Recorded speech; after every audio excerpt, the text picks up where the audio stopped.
Dito tayo ngayon guys sa Batangas. Naboboard na ako dito. So, quick review natin yung EcoSport. Tingnan natin kung ano yung mga dapat yung tignan kapag bibili kayo ng EcoSport. And ano ba yung mga feature niya. And yung mga dapat nyong malaman and titignan kapag bibili kayo ng EcoSports. Okay guys? So, ikutan muna natin. So, ito yung tinatawag ng EcoSport 2017 Black Edition. If di ako nagkakamali, black edition siya kasi kulay black yung marks niya. Yung mga trimmings niya is black, unlike dun sa iba na titanium na naka chrome. So, ganun. So, kapag ganito na black edition, parang gitna to. So, unti lang yung nilabas na ganitong black edition. Pero ang pinakaiba niya is nasa gitna siya. Kumbaga may base model, tapos ito yung gitna. Ang pinakaiba kasi ng titanium guys, naka moonroof na siya. So ito walang moonroof. Ngayon, okay ba bumili ng naka-titanium na na EcoSports or Fiesta? Depende. Sa EcoSports kasi, yun lang naman halos yung pinakaiba nila, yung moonroof. Ngayon, kung nakatira kayo sa medyo mainit na lugar, tipong nakatirik at walang bubong yung kotse nyo, masasuggest ko sa'yo bumili na lang kayo ng Trend, yung base model. Kasi ang problem kapag naka-titanium ka at naka-moonroof ka, sa initan, di syempre mas mabilis uminit kahit na may cover yung moonroof nyo, mas mabilis uminit yung loob. So yun lang naman, marami kaming titanium sa shop, naka-moonroof. Kaso pag gamit naman namin at tinetest yung mga EcoSport, hindi kasi namin na-maximize din. Hindi kami nakakasilip dun sa taas or nagagamit. Totally salamin lang, saka maporma lang talaga.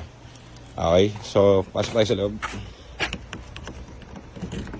So pag titanium guys, naka ano tawag dito?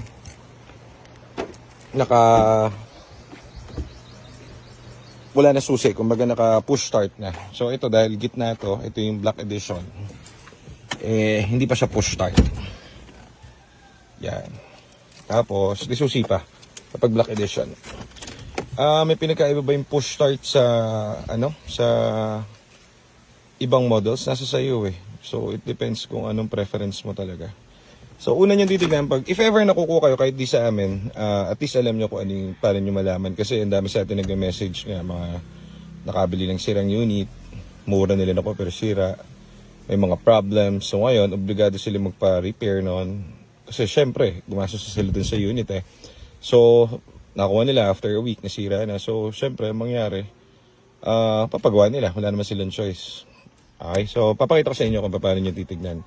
Ito lang naman, ito yung mga SOP namin pag titignan. So, pwede rin kapag naka-push start ito kasi susi So, titignan nyo guys is yung park light. Park nyo muna, dapat lahat ng ilaw lumalabas.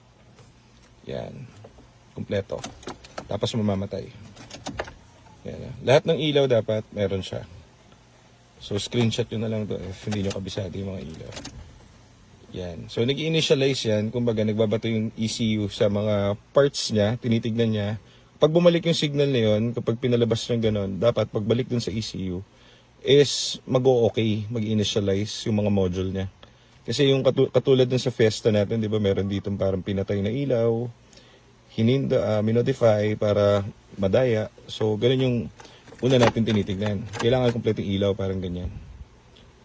Okay? So, then, start nyo.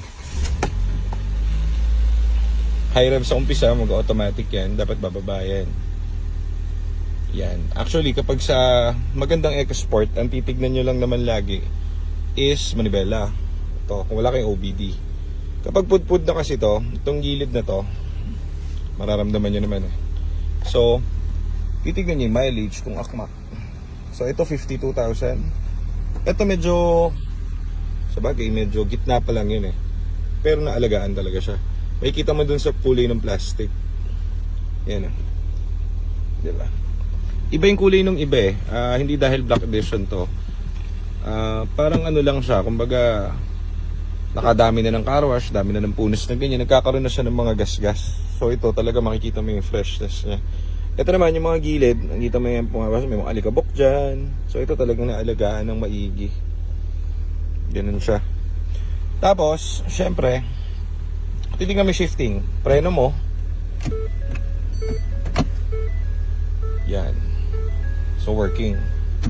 Then, para malaman mo kung masira yung TCM niya or yung tinatawag na transmission control module na sinasabi nila sakit ng Ford, kahit sa Fiesta or EcoSport, lagay mo sa S. So, dapat mag-S siya dito. Kapag yan walang S, andito ka lang sa drive na pupunta, may problem yung transmission mo.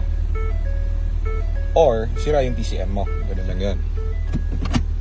So, dapat dyan, kompleto. Chok, chok, chok, chok, chok, chok. Yan. Ayos. Then, pangalawa niyang titignan, syempre, makina. Kasi pag tumitingin kami, hindi lang aesthetic. Dapat titignan mo rin, syempre, yung makina. Kahit na wala kang alam sa makina, pilitin mo pa rin silipin. Kasi, hindi naman kailangan maging mekanika para makita mo yung mga dapat tignan dito sa makina. Aray ko, kinalso ko yung ulo.